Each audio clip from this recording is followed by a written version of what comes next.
Hello, my name is Jane Devonshire, and I'm the chair of SICAN, the South Island Climate Action Network. We have climate action teams and reps from all across southern Vancouver Island, and many of our members are currently working with their local councillors to encourage them to implement the Zero Carbon Step Code. Today, I will be giving you a broad overview of the Zero Carbon Step Code and the many benefits it will bring to your community.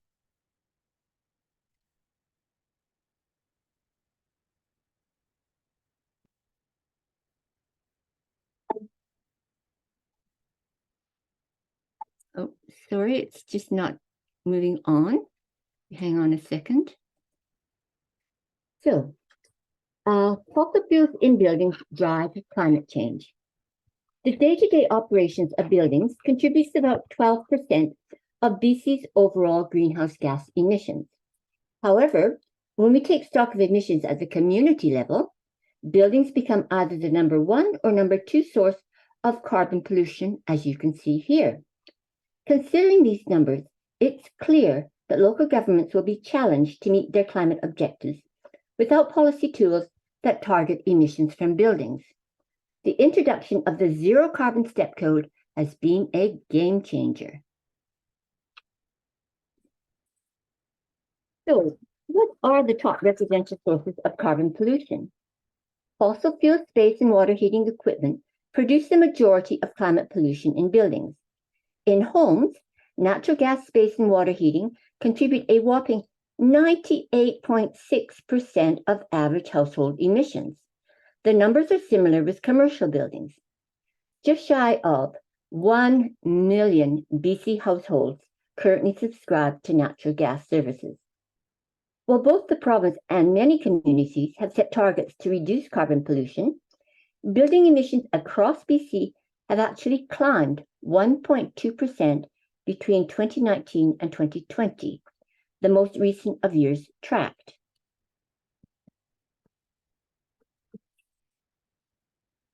Gas can leak methane from extraction to combustion, and all the way to the combustion endpoint in our homes. Did you know that 1.3% of the gas used in a stove is emitted as unburned methane?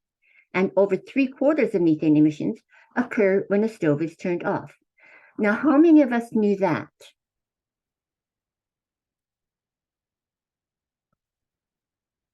As you can see here, the GHG emissions, shown in gray, show that the GHG emissions coming from using natural gas are substantially higher than those coming from electric heating.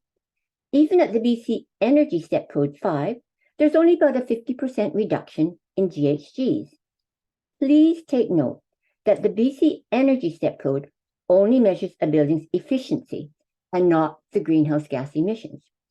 The Zero Step Code, however, measures those nasty GHG emissions.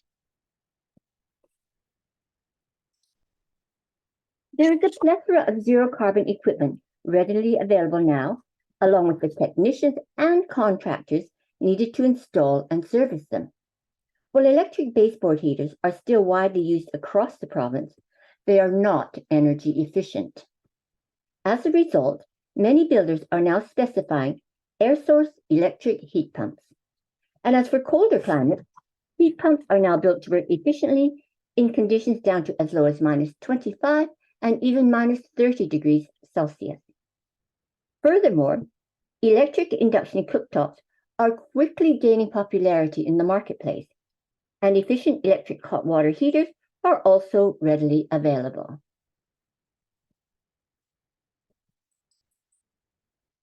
Zero carbon energy systems are also available for larger commercial, institutional, or residential buildings such as MURBs, your multi-unit residential buildings. So why is this technician bending over, you might ask? It is because he's trying to hear the heat pumps.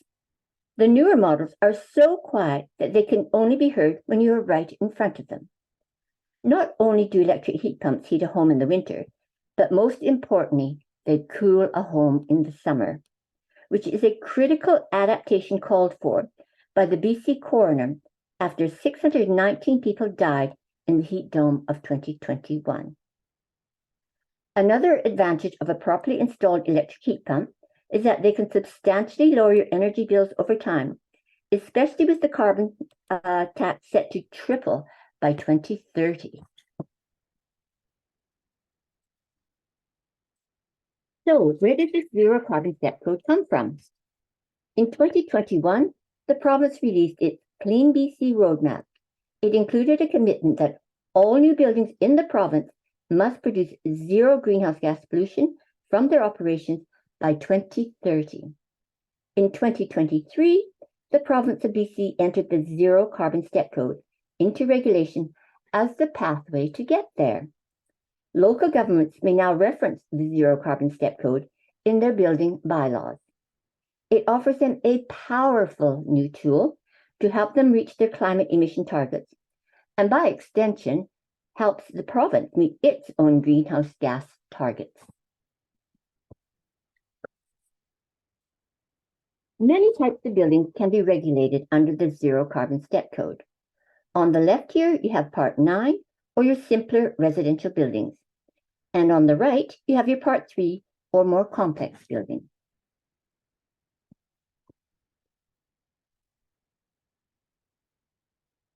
The zero carbon step code can use the prescriptive compliance approach, meaning that instead of asking a home builder to run a software simulation to calculate the proposed home's carbon emissions, the builder can disclose the equipment they intend to install in their proposed project.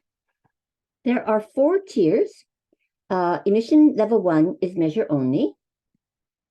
Emission level 2, or your moderate carbon performance, fossil fuel water heating and cooking allowed. Space heating must be zero carbon. At emission level 3, your strong carbon performance, fossil fuel cooking allowed. Space and water heating systems must be zero carbon. And at emission level 4, your gold standard, the zero carbon performance. No fossil fuels allowed. Space and water heating and cooking must be zero carbon. There are many types of buildings that fall under Part 3 of the BC Building Code.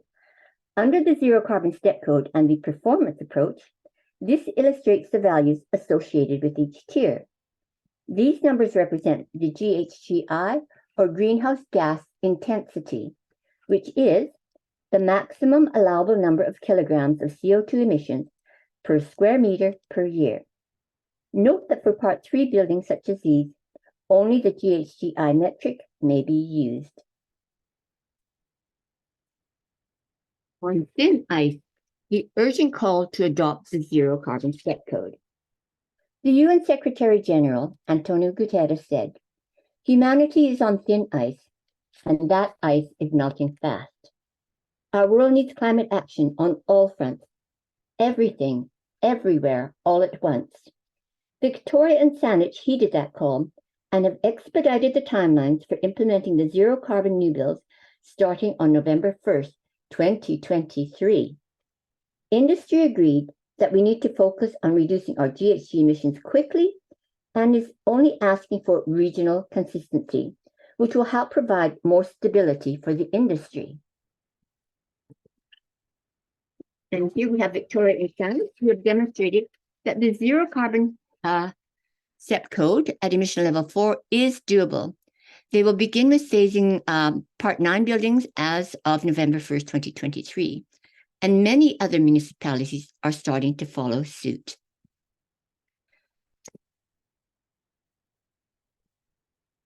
Every gas hookup, including renewable natural gas or RNG, locks us into another 20 plus years of deadly heat-trapping methane emissions. Please don't let yourselves be hoodwinked by RNG. Check out First Things First Okanagan for some serious myth-busting. RNG will not help BC reach its climate targets. It will in fact hamper our efforts to reach our GHG emissions reduction targets.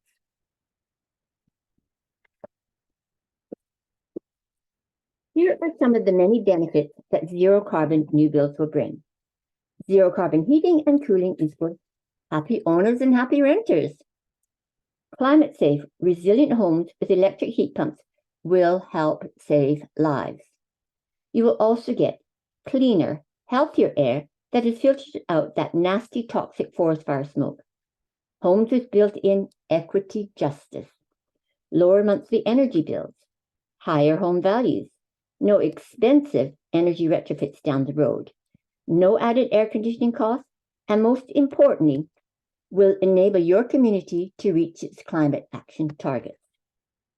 As our province is being ravaged by forest fires and extreme heat, your residents are relying on your bold leadership to build with their best interests at heart.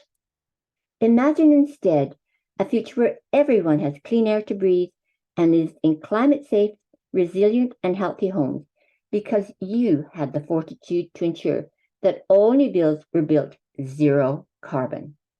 This indeed would be a legacy for generations to come and something to be truly proud of. Your residents will applaud you for your visionary leadership. Thank you so much for your kind attention, and I hope this has helped somewhat to demystify the zero carbon step code. If you'd like to use any of the slides that I use, please feel free to email me at the address here, janedeb.lee@gmail.com, and I will send you the links. Thank you.